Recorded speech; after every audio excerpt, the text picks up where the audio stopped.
এই মুহূর্তে দাঁড়িয়ে তৃণমূলের অবস্থানটা ঠিক কি? কারণ এই মুহূর্তে তৃণমূল দুটো ভাগে বিভক্ত, একদিকে ঋতব্রত, একদিকে মমতা বন্দ্যোপাধ্যায়। ঋতব্রত তিনি বলছেন যে আমরাই আসল তৃণমূল। এই মুহূর্তে অবস্থানটা ঠিক কোথায়? এই মুহূর্তে রাজ্যে তিনটে তৃণমূল আছে। একটা হচ্ছে সরাসরি বিজেপিতে চলে যাওয়া তৃণমূল। বিজেপির মন্ত্রিসভায় কতজন প্রাক্তন তৃণমূল আছে আমরা সবাই জানি, স্বয়ং মুখ্যমন্ত্রী প্রাক্তন তৃণমূল।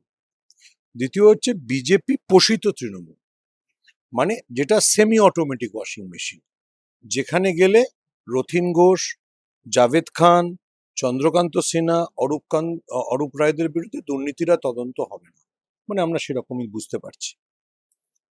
তৃতীয় হচ্ছে মমতা বন্দ্যোপাধ্যায়ের তৃণমূল। তাহলে তিনটে তৃণমূল আছে। একটা বিজেপিতে চলে যাওয়া, তাদের অন্য প্রতীকা আছে। ঋতব্রতর যেটা তৃণমূল, যেটাকে তৃণমূল বলা হচ্ছে, সেটা আমার মনে হয় যদি ঋতব্রত বন্দ্যোপাধ্যায় নিজের বাড়িতে গিয়েও বলেন যে আমি তৃণমূল, আমি আসল তৃণমূল, বাড়ির লোকও বিশ্বাস করবেন। উনি কোনো দলের নেতা হতে পারেন বা ওনার ছবি টাঙিয়ে কোনো দল ভোটে যেতে পারে, এটা আমার মনে হয় ঋতব্রত নিজেও বিশ্বাস করেন না। কারণ ঋতব্রত বন্দ্যোপাধ্যায়ের যা রাজনৈতিক ভাবমূর্তি, আমি কোনো অন্য প্রসঙ্গে যাব না, যা রাজনৈতিক ভাবমূর্তি সেটা তিনি ভালো আবৃত্তি করতে পারেন। উনি সংসদের চারপাশে ঘুরে ঘুরে, একবার তৃণমূলের টিকিটে জেতার পর সংসদের চারপাশে ঘুরে ঘুরে আবৃত্তি করছিলেন। ধর্ণা মঞ্চে অন্য বিষয়ে বলতে গিয়ে মমতা বন্দ্যোপাধ্যায় যে ধমক খেয়েছিলেন।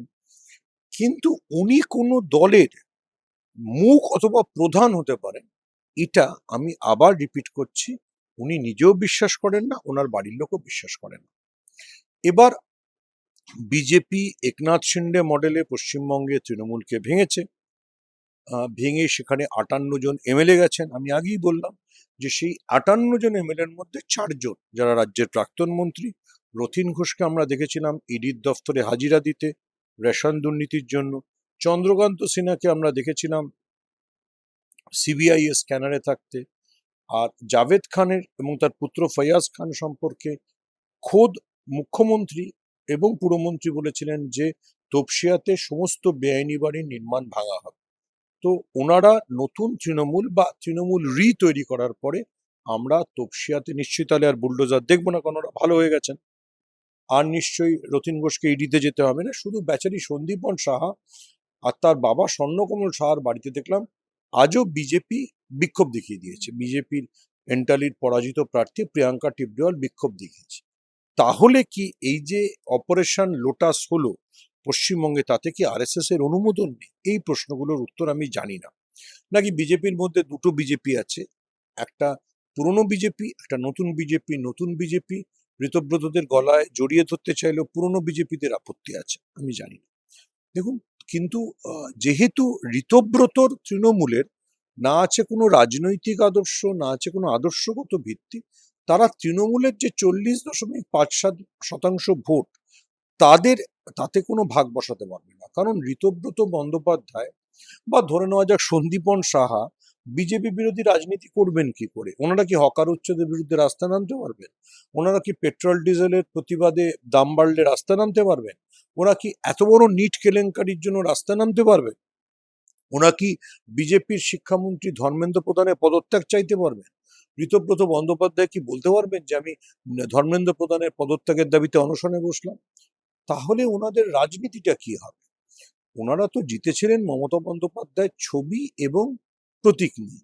এবার যদি ওনারা আসল তৃণমূল বলে দাবি করে, যেটা মমতা বন্দ্যোপাধ্যায় সন্দেহ করছেন বা তার দাবি রাজ্যের প্রাক্তন মুখ্যমন্ত্রীর, যে বিজেপির মদতে যে এই তৃণমূল তারা হয়তো ঘাসফুল প্রতীকও পেয়ে যেতে পারে, কিন্তু প্রতীক পেলেই তো ভোট ব্যাংক পাওয়া যায় না।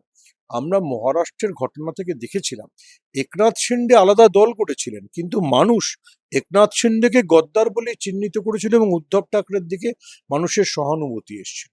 একই ঘটনা অজিত পাওয়ার, শরদ পাওয়ারের ক্ষেত্রে ঘটেছিল। এটা আলাদা কথা, অজিত পাওয়ার তো পরে চলেই গেলেন।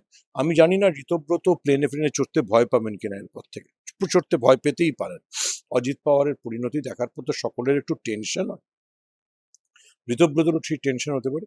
আমার মনে হয় যে মমতা বন্দ্যোপাধ্যায় যে মূল ভোট ব্যাংক, সেটাই তৃণমূল থাকবে। এবার উনি সেই দলটাকে কিভাবে গোছাবেন, কিভাবে সাজাবেন, সেটা ওনার বিষয়। উনি এখনো অবধি যে কথাটা বলছেন বা ভাবছেন, পশ্চিমবঙ্গে বিজেপির বিরুদ্ধে একের বিরুদ্ধে এক প্রার্থী দেওয়া হবে, এবং সেই একের বিরুদ্ধে এক প্রার্থী দেওয়ার জন্য উনি ইন্ডিয়া জোটের সঙ্গে থাকবেন। উনি হয়তো কংগ্রেসের সঙ্গে বৃহত্তর জোট তৈরি করবেন।